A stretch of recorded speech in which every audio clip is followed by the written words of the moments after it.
Hello students, आज के इस वीडियो में हम सॉल्व करेंगे 50 एमसीक्यू आपकी पोएम फर्स्ट माय मदर 866 के बारे में। इसके पहले हम 100 एमसीक्यू का वीडियो जारी कर चुके हैं, जो कि फर्स्ट चैप्टर आपके द लास्ट लेसन का है। उसने अभी तक आपने उसको नहीं देखा हो तो आप देख लें। इस वीडियो के डिस्क्रिप्शन में उसकी लिंक मिल जाएगी। इस पोएम का फुल आपको एक्सप्लेनेशन देखना है तो उसके वीडियो की भी लिंक आपको इस वीडियो के डिस्क्रिप्शन में मिल जाएगी। फिर भी हम शॉर्ट में आपको बताते हैं इस राइटर के बारे में, उस पोएम के बारे में। कमला दास 1934 से 2009 तक इनका लाइफ स्पान रहा है। मालाबार केरल में वो पैदा हुई। भारत की सबसे महत्वपूर्ण कवियों में से एक मानी जाती हैं। उनके कार्य में मौलिकता है, बहुमुखी प्रतिभा है, एक देसी माटी की गंध आती है। कमला दास ने कई उपन्यास लिखे, शॉर्ट स्टोरीज लिखी, परंतु सभी अंग्रेजी और मलयालम में लिखी, और माधवी कुट्टी के नाम से भी वो उन्होंने लिखी हैं। तो उनकी जो संवेदनशीलता जो दिखती है कि जटिल मानवीय संबंधों की बारीकियों का वो एक लिरिकल ईडियम के रूप में प्रयोग करके बताती हैं। माय मदर 866 ये भी एक लिरिकल ईडियम का उदाहरण है। इस पोएम में बताया गया है कि कमला दास अपने माता पिता के घर से कोचीन जा रही थी। उसकी 66 वर्षीय माँ, बूढ़ी माँ जो है, उनके साथ थी। माँ की ओर जब उसने देखा जाते हुए तो वो सो रही थी। उनका मुंह खुला था, उनका चेहरा पीला और रंगहीन था, जैसे कि डेड बॉडी का होता है। इससे उनका दुख बढ़ गया। उन्हें लगा कि अभी माँ का अंत समीप है और फिर से वो नहीं मिल पाएंगी, पता नहीं, परंतु वो इस बारे में सोचना नहीं चाहती थी। इसलिए उन्होंने कार से बाहर देखा उन्होंने। तो बाहर का दृश्य बिल्कुल विपरीत था, सुहावना था, खुश करने वाला था। छोटे पेड़ भागते हुए दिख रहे थे, ऊर्जा भरे लगते थे। उन्हीं के जैसे छोटे छोटे बच्चे भी अपने घरों से बाहर आ रहे थे, उछल कूद कर रहे थे। परंतु जब वो हवाई अड्डे पर पहुंची, अपनी सुरक्षा पड़ताल उन्होंने पूरी की, सिक्योरिटी चेक किया, फिर उन्होंने अपनी माँ की ओर देखा। माँ बीमार थी, रंगहीन थी। एक बार फिर फेयरवेल का टाइम आया। उनका डर फिर से उनके सामने आया, परंतु उसने अपनी भावना पर काबू पा लिया। उसे लगा कि यह उसका कर्तव्य है और वह माँ को नैतिक साहस दे, इसलिए वो मुस्कराई और माँ को विश्वास दिलाया कि वो शीघ्र ही उसे जा कर के मिलेंगी। तो चलिए इस पोएम के एमसीक्यू शुरू करते हैं। Which rhyming scheme is used in the poem my mother 866? इस पोएम में कौन सी राइमिंग स्कीम यूज की गई है? यदि इसकी बात करें तो coupled rhyme, mono rhyme, alternate rhyme या फ्री वर्स। फ्री वर्स उसको कहते हैं जिसमें कि कोई राइमिंग स्कीम यूज नहीं की गई हो, कोई रिदम राइम हो ही नहीं। तो इस पोएम में फोर्थ ऑप्शन सही है, फ्री वर्स है ये पोएम। इसमें कोई राइमिंग स्कीम यूज नहीं की गई है। Second question, what is the significant thing about the poem my mother 866? ये जो आपकी पोएम है माय मदर 866, उसमें महत्वपूर्ण बात क्या है?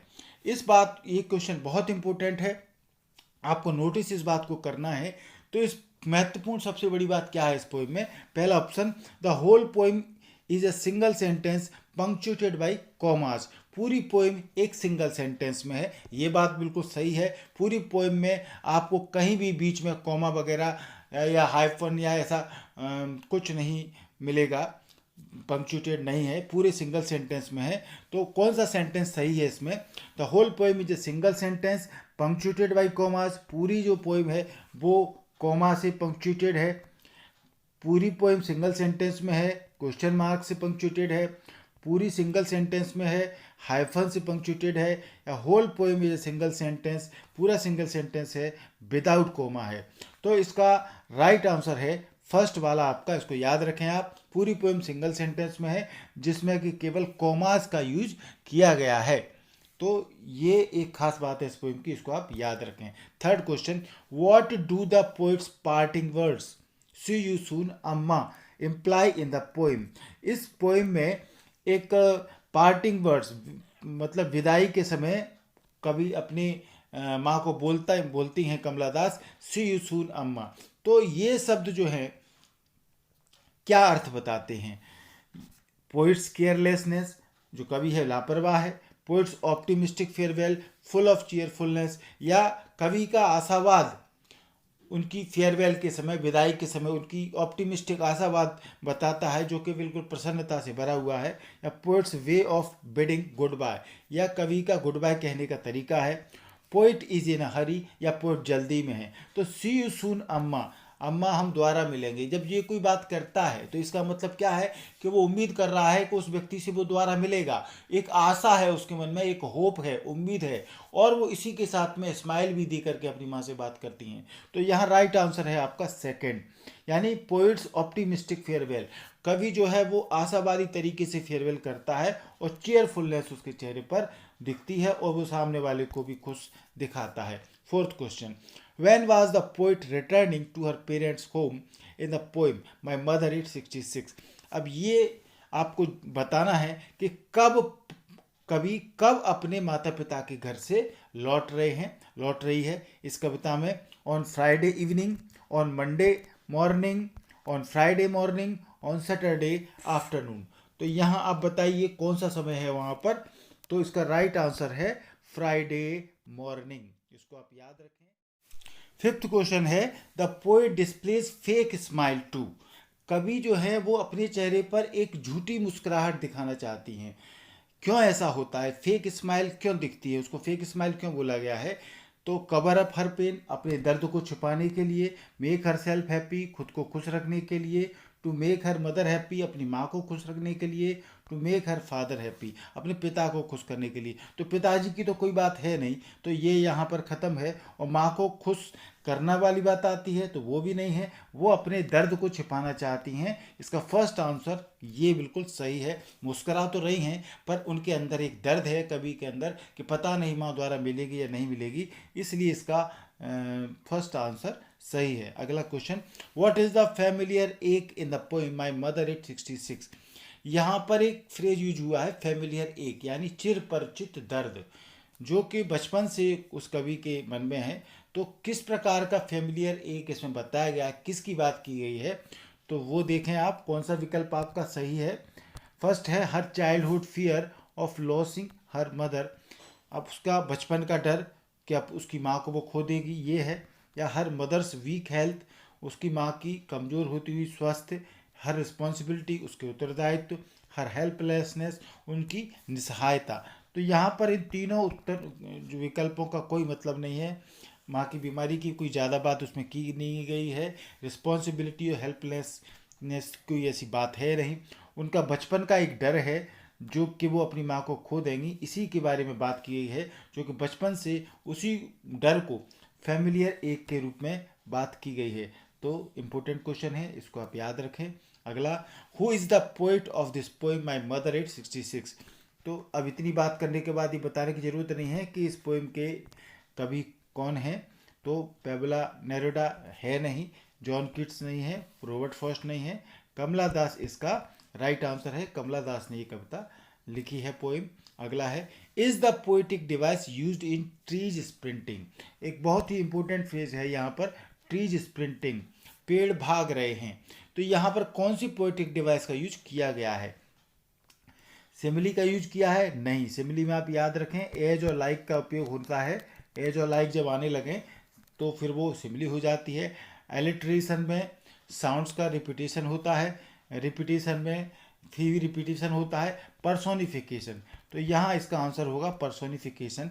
ट्रीज स्प्रिंटिंग में इस पोएटिक डिवाइस का यूज हुआ है। यानी कि जब हम किसी चीज़ को एक मानवीकरण कर दें, इसको कहते हैं कि मानव की तरह व्यवहार करने लगे, तो पेड़ भागते तो नहीं है, पर यहाँ पर ट्रीज को स्प्रिंटिंग बताया है, भागते हुए। तो यहाँ पर एक आदमी की तरह ट्रीज को, पेड़ को बता दिया गया है, तो यहाँ पर पर्सोनिफिकेशन बताया गया है। तो इसका राइट आंसर है फोर्थ आपका। Question 9, why did the poet smile and smile in the poem. ये जो पोएम है माई मदर एट 66, इसमें कवि मुस्कराता है। तो ये क्यों मुस्कराता है, इसका मतलब क्या है? बिकॉज शी वॉज हैप्पी, क्योंकि वो खुश थी। बिकॉज शी वॉज सिक, क्योंकि वो बीमार थी। Because she got promotion in her job, क्योंकि उसको अपनी जॉब में प्रमोशन मिल गया था। Because she was trying to hide her real feelings and her tears, क्योंकि वो अपने वास्तविक फीलिंग्स को, रियल फीलिंग्स को छुपा रही थी, अपने आंसुओं को छुपा रही थी। तो बिल्कुल आप सही समझे, इसका फोर्थ आंसर ही सही है, क्योंकि वो अपने दर्द को, फीलिंग्स को छिपा रही थी, आंसुओं को छिपा रही थी। अगला question, what is Kamala Das work known for. Kamala Das का जो वर्क है, जो भी उन्होंने लिटरेरी वर्क्स की हैं, साहित्यिक कहानियाँ लिखी हैं, कविता लिखी हैं, तो वो जाने जाते हैं किस चीज़ के लिए जाने जाते हैं? For its originality, versatility and the indigenous flavour of the soil. उनकी मौलिकता के लिए, बहुमुखी प्रतिभा के लिए, या फिर जो स्वदेशी एक स्थानीय मिट्टी की गंध आती है, इंडिजीनियस फ्लेवर ऑफ सॉइल, उसके कारण काम जाना जाता है, या उनकी पॉपुलैरिटी के रूप में, या फॉर इट्स स्टाइल, उनकी स्टाइल के रूप में, फॉर द एक्सप्रेशंस यूज्ड, या जो वो एक्सप्रेशंस देती हैं उसके लिए जानी जाती हैं। तो सबसे पहला आंसर इसका सही है, इम्पोर्टेंट क्वेश्चन है, ओरिजिनलिटी, वर्सेलिटी और indigenous flavour of the soil, इसके लिए कमला दास जानी जाती हैं। अगला question, what is the kind of pain and ache that the poet feels in the poem my mother is 66। इस कविता में कवि किस प्रकार का दर्द महसूस करती हैं? ये क्वेश्चन है। लॉसिंग हर मदर, अपनी माँ को खोने का, हार्ट अटैक का, चिल्ड्रन स्क्रीमिंग एट हर, बच्चे चिल्ला रहे हैं, या हेडेक, कोई हेडेक है। तो यहाँ पर आपका फर्स्ट आंसर सही है, लूजिंग हर मदर। वो अपनी माँ को खोने का डर ही उनके अंदर हमेशा बना रहता है, और यही पेन एंड एक है जो पूरी कविता में छाया हुआ है। अगला question, what is the theme of the poem. इस कविता माय मदर एट 66 की थीम क्या है? तो पूरी कविता में जो एक मेन थॉट होता है वही उसकी थीम होती है। पोइट्स फियर्स, कवित्री का डर है। थीम ऑफ ओल्ड एज, या बुढ़ापे की थीम है। Poets love for her mother, या कविता में जो उसकी माँ के प्रति उसका प्यार है वो बताया गया है। तो ये सभी बातें यहाँ पर, ऑल ऑफ दीज वाला ऑप्शन बिल्कुल सही है। ये तीनों बातें इसमें आ जाती हैं। ओल्ड एज भी थीम है, डर भी है, और माँ से प्यार भी है, ऑल ऑफ दीज। अगला question, the phrase old familiar एक। अभी हमने आपको बताया था कि एक फैमिलियर एक है, उसके मन में डर है, दर्द है, एक बचपन से चलता है। तो यहाँ पर ये फ्रेज इस्तेमाल हुआ है, has been used to refer to a fear. ये फियर, एक डर को बताने के लिए इसका उपयोग हुआ है इन दिस पोएम। तो this phrase can also be use to, इस फ्रेज का उपयोग हो सकता है। ये क्वेश्चन आपको अच्छा है, इसको आप देख लें। तो यहाँ बताएं कि first, compare physical pain and mental agony. क्या कोई मानसिक पीड़ा के साथ में शारीरिक दर्द की तुलना करना बताया गया है? या एलिसिट समवंस अनआंसर्ड क्वेरीज, या किसी के अनुत्तरित प्रश्न जिनके जवाब नहीं हो, या पीड़ाओं को दूर करने की बात की गई है? ऐसा कुछ है। इस फ्रेज से का उपयोग कैसे किया जा सकता है? या substantiate reasons for aches and pains, या फिर दर्द और पीड़ा के कारण, जो कारण है, पुख्ता कारण क्या है? या फिर describe a longing one has been aware of, एक ऐसी तड़प या ऐसी तमन्ना का इसमें एक वर्णन किया गया है, दर्द का वर्णन, जिसके बारे में पहले से पता हो। तो यहाँ पर फोर्थ आंसर सही है, क्योंकि पहले से जो ओल्ड फैमिलियर एक होता है ना, जो पहले से ही एक दर्द, बचपन से ही मन में जो एक डर है वो चला आ रहा है, तो वही बात है describe a longing one has been aware of, जिसके बारे में पहले से कोई आदमी जानता हो, एक ऐसी चीज़ ही चल रही हो लगातार, तो ये फैमिलियर एक है। तो फर्स्ट, सेकंड, थर्ड इसका रॉन्ग है, फोर्थ इसका आंसर है। अगला देखें, what were the words poet used while parting from her mother in the poem my mother at 66। ऐसे कौन से शब्द हैं जिनका कि कवित्री अपनी माँ से पार्टिंग, फेयरवेल, विदाई लेते समय यूज करती है? See you soon bye, see you soon mummy, see you soon माता जी, तो सी यू सून अम्मा। तो ये इसकी चर्चा हो चुकी है। आपका फोर्थ आंसर सही है, सी यू सून अम्मा। 15वां है, what is the demand put forward by the complexity of the situation in the poem my mother at 66। इस कविता में एक सिचुएशन की कॉम्प्लेक्सिटी है, एक सिचुएशन की जटिलता है जिसको कि प्रस्तुत किया गया है।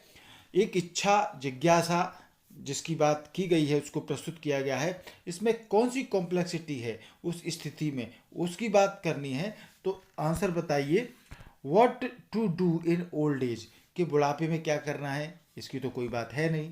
How to take care of one's problems, किसी की समस्याओं को कैसे सॉल्व करना है, तो कोई प्रॉब्लम की बात इस कविता में नहीं की गई है। हाउ टू ड्राइव फास्ट, कैसे तेज गाड़ी चलाना है, भाई ये भी कोई बात नहीं है। आंसर है how to strike a balance between duties and responsibilities, कैसे अपने ड्यूटीज कर्तव्यों और रिस्पॉन्सिबिलिटी उत्तरदायित्व के बीच में एक बैलेंस रखना है, ये इसमें बताया गया है। जो है कवित्री अपनी माँ के प्रति जानती है कि उसकी माँ की उसको केयर करना चाहिए, उसकी ड्यूटीज भी है, रिस्पॉन्सिबिलिटीज हैं, पर उसको काम भी करना है। तो ये सभी बातें जो हैं एक बैलेंस बनाने के रूप में इस कविता में की गई हैं। 16 number question, when the poet Kamala Das while bidding goodbye looked at her mother again she felt a pang of. तो जब कमला दास विदा होती हैं तो अपनी माँ से गुड बाय करती हैं, तो अपनी माँ को दोबारा देखती हैं, और तो द्वारा देखते समय उनके मन में एक पैंग, एक वेदना होती है, एक कष्ट होता है। तो वो जो कष्ट है वो एक गिल्ट का है, या हर फैमिलियर एक उनका परिचित दर्द है, हार्ट अटैक की बात है या हेडेक की बात है। तो अभी हमने बात की थी कि एक फैमिलियर एक है जो बचपन से उनके मन में चला आ रहा है, तो सेकंड इसका आंसर है। 17 question, in which of these languages has Kamala Das written stories and novels. कौन सी भाषाएं हैं जिनका कमला दास अपनी कहानियां या नोवेल्स में उपयोग करती हैं, कौन कौन सी भाषा का उपयोग में उन्होंने अपने लिटरेरी वर्क्स को किया है। इंग्लिश और मलयालम में, इंग्लिश और तमिल में, इंग्लिश हिंदी में, इंग्लिश उर्दू में। तो ये सभी आंसर गलत हैं। फर्स्ट आंसर सही है, क्योंकि वो केरल मलयालम वहाँ की भाषा है, वहाँ की रहने वाली थी केरल की, तो इंग्लिश और मलयालम में ही वो लिखती हैं। Question 18, name the poetic devices used in the poem my mother at 66। इस कविता में कौन सी पोएटिक डिवाइसेस, लिटरेरी डिवाइस का इस्तेमाल किया गया है। सिमिली, एलिट्रेशन, मेटाफर या ऑल ऑफ दीज। तो आप पोएम को पढ़ लें, उसका वीडियो देख लें, हमने बताया है इस पोएम में सिमिली, एलिट्रेशन, मेटाफर, इन तीनों का उपयोग, यानी कि इसका फोर्थ ऑप्शन सही है, ऑल ऑफ दीज, इन सब का उपयोग इस कविता में लिटरेरी डिवाइस में किया गया है, पोएटिक डिवाइस। अगला question, what is the significance of the title my mother is 66। इस कविता का टाइटल है माय मदर इज 66, तो इसका सिग्निफिकेंस क्या है। 66 birthday celebration of poets mother, क्या ये इसमें बात की गई है कि ये कवि की माँ का 66वां बर्थडे है। नहीं, तो ये गलत है। Poets fear of moving fast, कवि का जो डर है मूविंग फास्ट, तेजी से चलाने का, ये इसका आंसर है। या फिर पोइट्स एजिंग मदर, कवित्री की बूढ़ी होती हुई माँ, ये इसमें है, या ऑल ऑफ दीज। तो क्या है, तो भाई 66वें बर्थडे की बात की नहीं गई है, ऐसे कोई डर जो भग रहा हो कार की तरह से कोई बात नहीं है। हाँ, कवित्री के बूढ़ी होती हुई माँ की बात की गई है, तो ये थर्ड आंसर सही है। ऑल ऑफ दीज तो हो ही नहीं सकता, तो थर्ड आंसर इसका सही है। ये देखें, इस क्वेश्चन को जरा अच्छे से आप समझें। Choose the option that appropriately describe the relationship between the two statements. इन दो सेंटेंस को आपको अच्छे से, स्टेटमेंट फर्स्ट है और स्टेटमेंट ए और स्टेटमेंट बी, इन दोनों स्टेटमेंट को आप पढ़ें और फिर ऑप्शन देखें कि इन दोनों सेंटेंस में क्या रिलेशनशिप है, इनके बीच में वो रिलेशनशिप आपको देखना है। तो पहला स्टेटमेंट है, the poet knows her mother has aged. कवित्री जानती है कि उसकी माँ बूढ़ी हो रही है, तो पहला तो ये सेंटेंस है। फिर the poet feels the pain of separation, कवित्री एक सेपरेशन का, अपनी माँ से जुदा होने का दर्द महसूस करती है। तो इन दोनों में क्या संबंध है, एक तो माँ बूढ़ी हो रही है और फिर माँ, वो अपने माँ से जुदाई का दर्द फील करती है। तो बिगिनिंग एंडिंग की बात है यहाँ पर, शुरुआत या अंत की।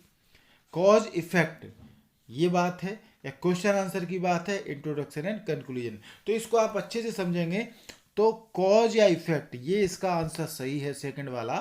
क्यों, आप देखें, the poet knows her mother has aged, कवित्री जानती है कि उसकी माँ बूढ़ी होने जा रही है, तो ये तो हुआ कॉज, कारण।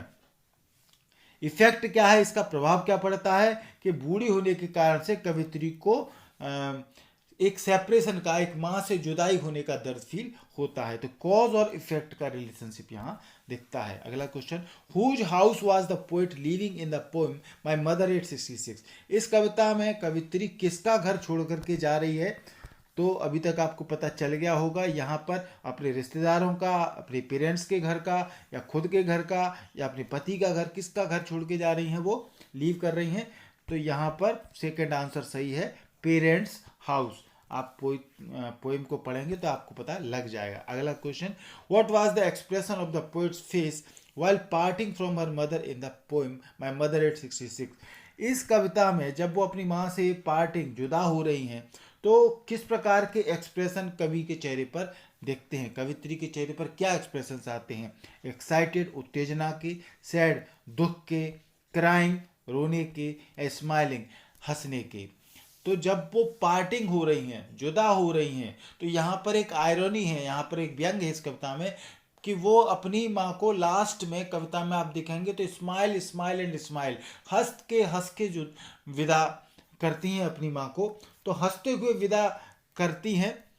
तो यहाँ पर स्माइलिंग की बात की है, यानी मुस्कुराते हुए, ये इसमें बात की गई है। यानी कि बाहर से तो वो खुशी दिखाती हैं पर अंदर से वो दुख रहती हैं, ये भी एक फीलिंग है। तो एक्सप्रेशंस तो उनका बाहर से उनके चेहरे पर स्माइल वाला ही है। अगला question, what is the main idea of the poem my mother at 66। इस कविता का मेन आइडिया क्या है, किस आइडिया को लेकर के बात की गई है?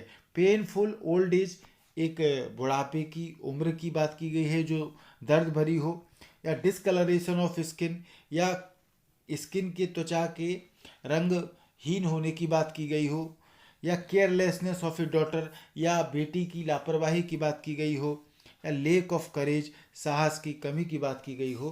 तो यहाँ पर आप देखेंगे तो फर्स्ट आंसर इसका सही है, पेनफुल ओल्ड एज की बात इसमें की गई है, यही इसका मेन आइडिया है। 24 क्वेश्चन देखें, what did the poet realise with pain in the poem my mother at 66। इस कविता में कवि किस प्रकार के दर्द को फील करता है? तो वो क्या दर्द है? हर मदर इज हैप्पी, उसकी माँ खुश है, गलत है, खुश की तो कोई बात ही नहीं है। ओल्ड एज इज प्लीजेंट, बुढ़ापा अच्छा होता है, ये भी गलत है। हर मदर मस्ट विजिट ए डॉक्टर, उसकी माँ को डॉक्टर से मिलना चाहिए, तो ये सब बातें गलत हैं। फोर्थ आंसर इसका सही है, her mother's appearance like a corpse. यहाँ पर ये पोइट दर्द के साथ में फील करता है कि उसकी माँ मरने वाली है, तो उनकी जो अपीयरेंस है, माँ का जो चेहरा है, वो एक कॉर्प्स की तरह दिख रहा है। कॉर्प्स यानी होती है डेड बॉडी, मरा हुआ शरीर, मृत जो शव होता है, डेड बॉडी, कॉर्प्स बोलते हैं उसको। तो उस प्रकार का अपीयरेंस दिखता है। अगला question, the tone of the poet in the poem my mother at 66 is primarily a combination of. अब यहाँ पर आपको 4 बातें बताई गई हैं, ABCD। इनमें से कौन सी हमको इसमें आंसर में देखना है, बातें सही हैं, कोई 2 बातें जो कि एक कॉम्बिनेशन करके बताती हैं जो इस कविता की टून है, वो टून कैसी है? डॉन्टलेसनेस ये वाली है, तो यहाँ पर डॉन्टलेसनेस यानी कि होती है निर्भीकता, तो निर्भीकता की तो कोई बात है नहीं। अप्रीहेंशन यानी एक आशंका, एक डाउट, तो ये हो सकता है। डिजेक्शन है, उदासी है, ये हो सकता है। डिसअपॉइंटमेंट, निराशा। तो यहाँ पर क्या 2 सही हैं, ए या बी? तो ए या बी हो नहीं सकती क्योंकि ए में डॉन्टलेसनेस आ गया।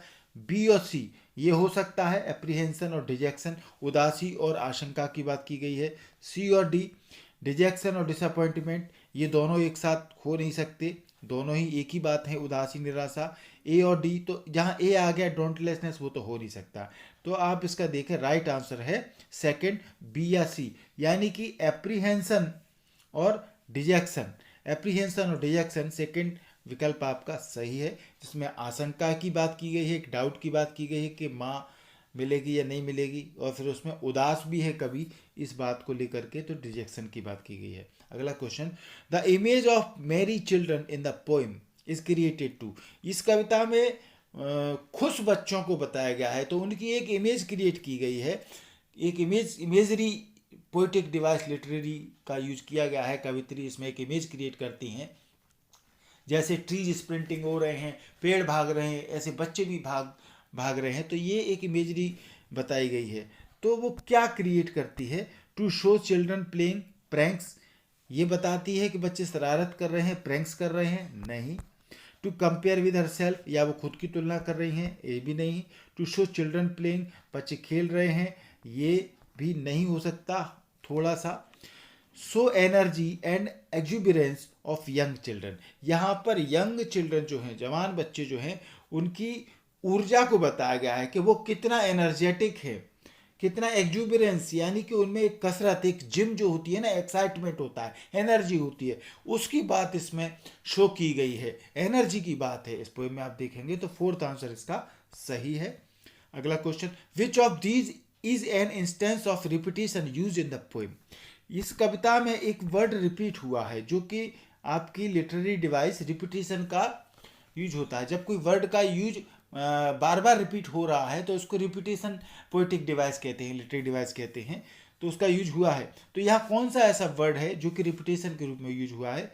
स्माइल, अम्मा, फियर, ऑल ऑफ दीज, ये सब की बात की गई है? नहीं, अम्मा तो एक ही बार यूज हुआ है, सी यू सून अम्मा, जब वो आखिरी में कहते हैं। फियर की ऐसी कोई बात है उसमें है नहीं, तो ऑल ऑफ दीज तो हो नहीं सकता। फर्स्ट आंसर है smile, smile, smile and smile, ये आप देखेंगे 3 बार यूज हुआ है वहां पर, तो ये रिपीटेशन का उदाहरण है। अगला question, what is an indispensable part of human life, या जिसको नेचुरल प्रोसेस बोलेंगे, which we have to accept, कौन सा ऐसा एक आवश्यक भाग है एक आदमी के जीवन में जो कि हमको स्वीकार करना ही है, जो कि एक नेचुरल प्रोसेस है, इसको हमको स्वीकार करके चलना है? डांसिंग, जंपिंग, हर्टिंग, एजिंग, बताइए। जो कि बहुत जरूरी है, हर आदमी को उसको झेलना ही है, उसको फेस करना ही है, तो वो है आपका बुढ़ापा, एजिंग, बूढ़ा होना। डांसिंग, जंपिंग, हर्टिंग में तो ऐसी कोई नेचुरल प्रोसेस की बात है नहीं, तो ये फोर्थ इसका आंसर है। अगला question, what does the poet single sentence style of the poem my mother is 66 highlight. इस कविता में मैंने बताया आपको पहले भी कि सिंगल सेंटेंस स्टाइल यूज है, पूरी पोएम एक ही सिंगल सेंटेंस में है, तो ये क्या हाईलाइट करता है? पोएट्स फीलिंग्स, पूरा एक सिंगल सेंटेंस क्या हाईलाइट कर रहा है? कवित्री की भावनाओं को बता रहा है, या पोएट्स इनसिक्योरिटीज, कवित्री की असुरक्षा की बात की गई है? ये दोनों ही गलत हैं। पोएट्स थॉट्स, या उसकी थॉट्स, किसी विचार की बात की गई है। पोएट्स इंटरविनिंग थॉट्स, यहाँ थॉट्स तो है पर वो थॉट कैसा है? इंटरविनिंग है, यानी एक साथ उसके मन में घुला मिला है, बचपन से उसके मन में एक चीज, एक डर है, एक थॉट है, एक विचार है, एक फैमिलियर एक है जो लगातार चला रहा है, जो उसके मन में ही है, वो किसी को बताती नहीं उसके बारे में, तो वो इंटरविनिंग है। तो यहाँ पर फोर्थ आपका सही है। अगला question, what do the running trees signify in the poem my mother at 66। यहाँ पर स्प्रिंटिंग ट्रीज की बात की गई है, यानी रनिंग ट्रीज, भागते हुए पेड़ों की बात की गई है, तो ये क्या सिग्निफाई करता है? फास्ट मूविंग ट्रेन, तेजी से चलती हुई ट्रेन, ट्रेन की तो कोई बात ही नहीं है। स्पीड ऑफ मूविंग कार, तेजी से चलती हुई, स्पीड में चलती हुई कार, इसकी बात है, तो इसकी तो बात की गई है। Fast moving change in human life from childhood to old age, तेजी से आदमी के जीवन में बचपन से बुढ़ापा कैसे आता है, इसकी बात की गई है, या ऑल ऑफ दी, जैन सब की बात की गई है। तो सब तो हो नहीं सकते, क्योंकि ट्रेन की तो कोई बात ही नहीं है, तो जब सब नहीं हो सकते तो ये ऑब्जेक्ट ये हो नहीं सकता। इसका राइट आंसर है थर्ड, यानी जो रनिंग ट्रीज है, इस प्रकार का जो इसमें रनिंग ट्रीज बताया गया है, पर्सोनिफिकेशन किया गया है पेड़ का, तो वो बताता है कि किस प्रकार से जीवन तेजी से भगता है, यानी बचपन से बुढ़ापा कितनी जल्दी आता है, तो यहाँ पर थर्ड आपका आंसर सही है। अगला question, what does ashen face signify in the poem. इस कविता में एक फ्रेज आया है एशन फेस, यानी राख जैसा चेहरा, रंगहीन चेहरा, तो ये क्या बताता है, क्या सिग्निफाई करता है? कलर ऑफ फेस, फेस के चेहरे को, फेस कवर्ड विद एश, या फेस जो है वो ऐश से भरा हुआ है, ढका हुआ है, या pale and lifeless face of poets mother, या कवित्री की माँ का एक लाइफलेस निर्जीव चेहरा, एक पीला चेहरा, या टू शो डर्टी फेस, या गंदे फेस दिखाने के लिए बात की गई है। तो यहाँ पर राइट आंसर है आपका थर्ड, यानी pale and lifeless face of poets mother, इसी की बात की गई है। चलिए अगला देखते हैं 32। What do the poet's parting words see you soon Amma suggest. अब यहाँ जो पार्टिंग वर्ड्स हैं, फेयरवेल के जो समय हैं बेटी और माँ के, सी यू सून अम्मा, अम्मा हम दोबारा मिलेंगे, तो ये क्या सजेस्ट करता है? डिजेक्शन, निराशा को, या होप एंड एश्योरेंस, उम्मीद को, आशा को, विश्वास को, एक्साइटेड, उत्तेजना को, या ट्रबल को, कष्ट को। तो ये सब तो बात है नहीं। होप एंड एश्योरेंस की बात आप याद रखें, बहुत इंपॉर्टेंट है कि जब भी कोई फेयरवेल करते समय बोलता है कि फिर मिलेंगे, तो फिर मिलेंगे यानी कि उसको उम्मीद है कि दोबारा मिलेंगे। तो होप है, उम्मीद है, और एश्योरेंस है, एक विश्वास है सामने वाले को दिलाने का और खुद के मन को समझाने का कि हम दोबारा मिलेंगे। अगला question, what does the poet notice outside the car in the poem. इस पोएम में कार के बाहर कवि क्या नोटिस करता है, क्या हो रहा है कार के बाहर? स्कूल और सड़कें दिखती हैं, एक क्राउड, भीड़ दिखती है, या many people on the road, सड़क पर बहुत से लोग हैं, या sprinting trees and running children, भागते हुए पेड़ और भागते हुए बच्चे। तो अभी तक आपने देख लिया होगा, तो फोर्थ आंसर इसका सही है, sprinting trees and running children. यहाँ इस कविता में इसकी बात की गई है। अगला 34 question, what does the poets smile signify in the poem. इस कविता में कवि की मुस्कुराहट क्या सिग्निफाई करती है? आखिर में वो क्यों मुस्कुराती है अपनी माँ को देख करके? भले उसके मन में, कवित्री के मन में दुख है, पर वो स्माइल करती है। शी हैड अ रिस्पॉन्सिबिलिटी, उसको उत्तरदायित्व का कुछ है, या she has to do her duty first, उसको पहले अपनी ड्यूटी निभानी है। She is a loving daughter, वो एक अच्छी बेटी है, प्यार करने वाली बेटी है, या her assurance to her mother and helplessness inside. तो यहाँ फोर्थ आंसर सही है कि वो अपनी माँ को एश्योर कराती है, विश्वास दिलाती है, इसलिए वो स्माइल करती है, परंतु अंदर से वो हेल्पलेस है, वो निसहाय है। वो सब जानती है कि बुढ़ापा तो है और बुढ़ापे के बाद मृत्यु भी आना ही है, तो मन में एक डर तो है उसके, परंतु बाहर से वो एश्योर करती है उस माँ को कि सब ठीक होगा। अगला question, what is the universality of the theme in the poem. ये जो कविता है, इस कविता में जो एक डर है वो भगता है, वही पूरे चारों तरफ दिखता है इस कविता में। तो यूनिवर्सलिटी क्या है? विश्वव्यापकता जिसको कहेंगे, सर्वव्यापक, एक सार्वभौमिक ट्रुथ इसके अंदर कविता में बताया गया है। तो वो क्या है? डेथ इज अ ट्रुथ, मृत्यु सच है, ये हो सकता है। लाइफ जीवन, एवरीवन इज हैप्पी, हर कोई खुश है, तो ये तो संभव ही नहीं हो सकता। 100% तो कोई खुश होता ही नहीं है, जीवन तो संघर्ष का नाम होता है। टू शो ओल्ड एज, या बुढ़ापे को दिखाने की बात की गई है। तो यहाँ पर इसमें कोई यूनिवर्सलिटी जो है वो ये है कि मृत्यु एक सच है, जो कि डर है उसके कवित्री के मन में। वो जानती है कि मृत्यु तो आना ही है, इसको टाला नहीं जा सकता, और इसी डर की बात पूरी में की गई है, और यही एक यूनिवर्सलिटी ट्रुथ है, डेथ इज अ ट्रुथ। ये ही इसका आंसर है फर्स्ट। अगला question, what is an example of A metaphor used in the poem my mother at 66। इस कविता में metaphor, literary device, poetic device का यूज किया गया है, तो उसका उदाहरण बताएं कि कहाँ पर यूज किया गया है। As a late winter's moon, ये वाला है। Trees sprinting, the merry children spilling out of their homes. Metaphor में क्या होता है? तुलना की जाती है किसी व्यक्ति की, जब एक से दूसरे से उसकी विशेषताओं की तुलना, कंपेरिजन करके हम बात को करें, सेम बता दें उनको, तो ये मेटाफर का यूज होता है।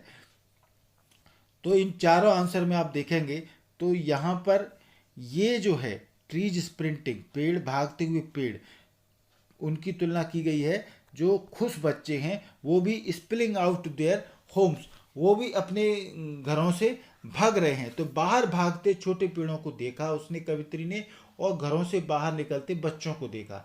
तो यहाँ पर पेड़ भाग रहे हैं और बच्चे भाग रहे हैं, दोनों को एक साथ बता दिया है, दोनों की क्वालिटीज। अब ट्रीज तो भागते नहीं हैं, पर यहाँ पर दोनों को कंपेरिजन करके बताया गया है, तो मेटाफर का यूज हुआ है। तो सेकेंड आंसर इसका सही है। अगला question, what is an example of a simile used in the poem.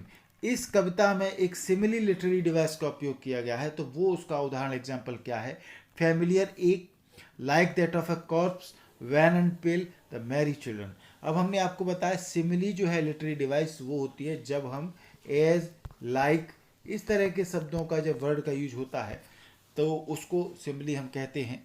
Like that of a corps, यानी उसकी माँ का जो चेहरा है उसको कंपेरिजन किया है एक कॉर्प्स, एक डेड बॉडी की तरह से। तो यहाँ पर लाइक और एज इस तरीके जब वर्ड आ जाती हैं तो सिंपली होती है, आप याद रखें। तो इसका राइट आंसर है सेकंड। 38 आप देखें question, why has the poet use the imagery of merry children spilling out of their homes in the poem my mother 66। अब यहाँ पर एक और लिटरेरी डिवाइस का उपयोग हुआ है, इमेजरी।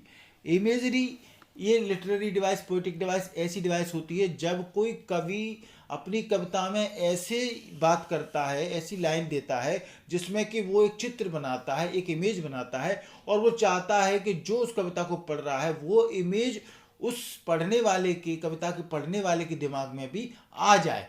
तो एक इमेज क्रिएट करता है इसमें सीधे सीधे तरीके से कवि। तो कौन सी एक इमेजरी लिटरेरी डिवाइस इसमें बताई गई है, एक कौन सी इमेज इसमें क्रिएट की गई है, तो वो हमको देखना है। To show hope, to show happiness, to show youthfulness of her age, to show hope and happiness of children. तो यहाँ पर आप बताइए किस प्रकार की इमेजरी है। तो यहाँ फोर्थ आंसर सही है। एक होप, एक उम्मीद दिखाई गई है, एक हैप्पीनेस बच्चों की खुशी से। तो ये एक इमेजरी प्रकट की गई है जब पेड़ों को भागते हुए, उनके साथ बच्चों को भागते हुए, एनर्जेटिक, इसमें एक उम्मीद की गई है। अगला question, what was the poets childhood fear in the poem. तो इस कविता में कवि का बचपन का डर क्या है? Parting from her husband, parting from her brothers, parting from her sisters, losing her mother. तो यहाँ पर तीनों आंसर गलत हैं। Last question, losing her mother, ये आंसर आपका सही है। माँ को खोने का डर ही बचपन से जो फैमिलियर एक है वो कवित्री के मन में रहता है। अगला question, what does the expression smile smile and smile signify in the poem. इस कविता में जो एक्सप्रेशंस दिया गया है 3 बार यूज हुआ है, स्माइल स्माइल एंड स्माइल। ये हंसती रहती हैं वो अपनी माँ से फेयरवेल के समय पर। तो ये क्या बताता है? Poet was going home and was elated, कभी अपने घर जा रहा था और खुश था। तो यानी घर जाने की खुशी थी, ऐसी तो कोई बात है नहीं। पोइट वॉज हैप्पी, कभी खुश था, ये कुछ नहीं है। पोइट वॉज होपलेस, कभी होपलेस था, निस्सहाय था, ऐसी कोई बात नहीं। तो यहाँ आंसर है poet's desperate efforts to hide her tears. यानी स्माइल एंड स्माइल ये सिग्निफाई करता है कि वो कवि जो अपने मन में जो उसके आंसू हैं, जो दर्द है, उसको छिपाने का वो प्रयास कर रहा है।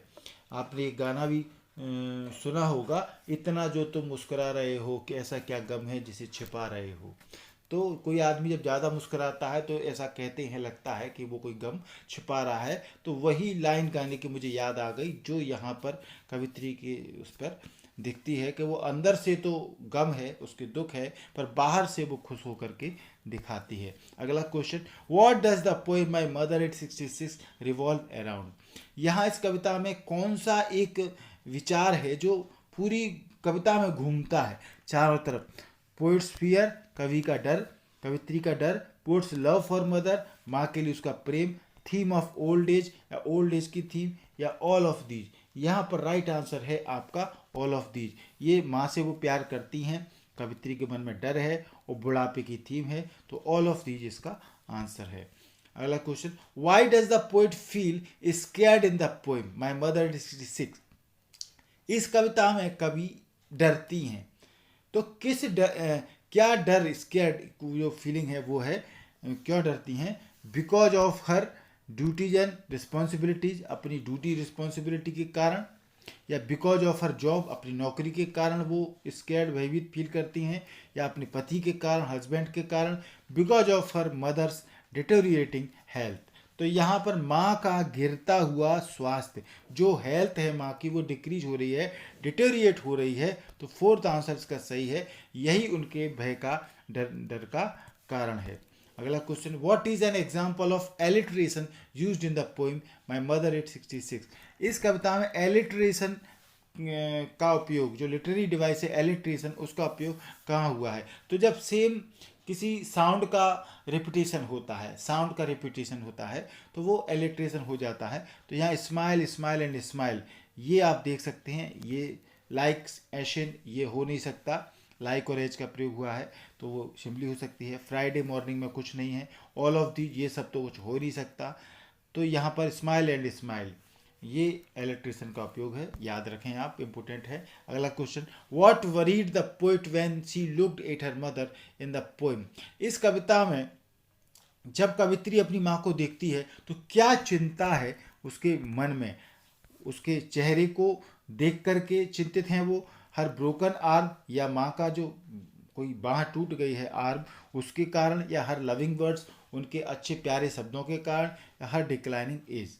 तो यहाँ राइट आंसर है फोर्थ, हर डिक्लाइनिंग एज, यही चिंता का कारण है। तो ये देखो, एक जो फियर है ना, इससे रिलेटेड कई प्रकार के क्वेश्चन के अलग अलग प्रकार से पूछे जा सकते हैं। हमने कोशिश की है कई प्रकार से इसमें जो एक फियर की बात की गई है उसको अलग अलग प्रकार से कैसे क्वेश्चन के रूप में पूछा जा सकता है वो सभी रखने की कोशिश की है हमने। What is the meaning of corps? Corps का अर्थ क्या होता है? मीनिंग होता है दर्द, पेन, बॉडी या डेड बॉडी या इलनेस। तो राइट आंसर है डेड बॉडी, यानी जो मृत शरीर होता है, कॉर्प्स उसको कहते हैं, लाश या शव जो होता है। अगला question, what is the poetic device used in these lines? ये लाइन है, इसमें कौन सी पोएटिक डिवाइस यूज की गई है? I looked again at her wan pale as a late winter's moon. अब यहाँ पर आप बताइए कौन सी लिटरेरी डिवाइस का यूज किया गया है? तो यहाँ पर मैंने आपको बताया एज और लाइक, जहाँ पर एज और लाइक आ जाते हैं आप मान के चले वहाँ पर सिमिली है। तो यहाँ पर लिटरेरी डिवाइस सिमिली का यूज किया गया है। मेटाफर का यूज में कंपेरिजन होता है, एलिट्रेशन रिपीटेशन होता है, और नन नहीं है, तो ये तो हो ही नहीं सकता। तो सिमिली इसका आंसर है। अगला question, from which has the poet compared her mother's face colour in the poem? इस कविता में माँ के चेहरे को कवित्री ने किस कलर से कंपेरिजन किया है, किस चीज़ से कंपेयर किया है माँ के चेहरे को? तो ये बताइए, colour of late winter sun, colour of a late winter's star, colour of a late winter's moon, colour of a late winter's dawn. आप कविता पढ़ेंगे तो बताएंगे, आपको पता चलेगा कि यहाँ पर colour of a late winter's moon, यानी कि जो सर्दियों की रात होती है धुंधली, उससे माँ के चेहरे की तुलना की गई है। अगला question, what thought did the poet drive away from her mind in the poem? अब यहाँ कौन सा ऐसा विचार है जो कवि के मन में आता है कि कोई चीज़ दूर हो रही है? तो वो क्या है? Her mother was strong and full of life, उसकी माँ स्ट्रॉन्ग थी, पूरे जीवन से भरी थी, ये तो कोई बात ही नहीं है। Her mother was religious and पायस, उसकी माँ धार्मिक थी, पवित्र थी, ये सब तो कोई बात की नहीं गई है कविता में। हर मदर वाज ब्यूटीफुल, ये भी कोई बात ऐसी खास नहीं है। Her mother was pale and lifeless like dead body, ये बिल्कुल राइट आंसर है। उसकी माँ का जो चेहरा है वो बिल्कुल डेड बॉडी की तरह एक लाइफलेस है, एक पेल है, यही इसका आंसर है। अगला question, who went for security check at the airport in the poem? इस कविता में सिक्योरिटी चेक के लिए कौन जाता है एयरपोर्ट? भाई जा कौन रहा है? कवित्री जो है कमला दास, वो जा रही हैं अपने पेरेंट्स के घर से, तो सिक्योरिटी चेक तो उसी का होगा जो जा रहा है। तो यहाँ पर द पोएट कमला दास इसका राइट आंसर है। माँ, पिताजी या पति की तो कोई बात ही नहीं है, तो वही सिक्योरिटी चेक कराती हैं। Last question, how does Kamala Das try to put away drive away the thoughts of her ageing mother in the poem? यहाँ पर कैसे उस डर को दूर करने का प्रयास करती हैं, उसे अपनी माँ के बूढ़े होने के विचार को कैसे कवित्री दूर करती हैं, ड्राइव अवे करती हैं, पुट अवे करती हैं? किस चीज़ से वो ध्यान भटकाना चाहती हैं अपना? जो वो देखती हैं कि उनका पूरा फोकस उनकी माँ की तरफ है, परेशान होती हैं, परंतु वो अपना ध्यान भटकाना चाहती हैं, तो वो क्या करती हैं? कार के बाहर देखने लगती हैं। तो राइट आंसर क्या होना चाहिए? By looking out of the moving car, car से जो चल रही है उससे बाहर देखने लगती हैं। ट्रेन की बात है नहीं, एरोप्लेन की बात है नहीं, घर से बाहर देखने, इन सब से कोई बात नहीं की गई है। कार से बाहर देख करके वो अपने ध्यान को भटकाती हैं, उस विचार से वो पुट अवे या ड्राइव अवे होती हैं। थैंक यू, आपने पूरे एमसीक्यू देखे, पूरा वीडियो देखा। एमपी इंग्लिश क्लासेस को आपने सब्सक्राइब नहीं किया है तुरंत सब्सक्राइब करें, और वीडियो देखने के लिए आपको ऊपर आई बटन में लिंक दी गई है, जो भी आप चाहें वो देख सकते हैं। पूरे एमसीक्यूज, पूरे आपके ग्रामर वगैरह के वीडियो भी आपको सामने दिखेंगे स्क्रीन पर, और इस वीडियो के डिस्क्रिप्शन में आप जाएंगे तो और लिंक आपको मिल जाएंगी। कोई प्रॉब्लम हो तो हमें कमेंट करके ज़रूर बताएं। वीडियो अच्छा लगा हो तो लाइक और शेयर जरूर करें। Thank you.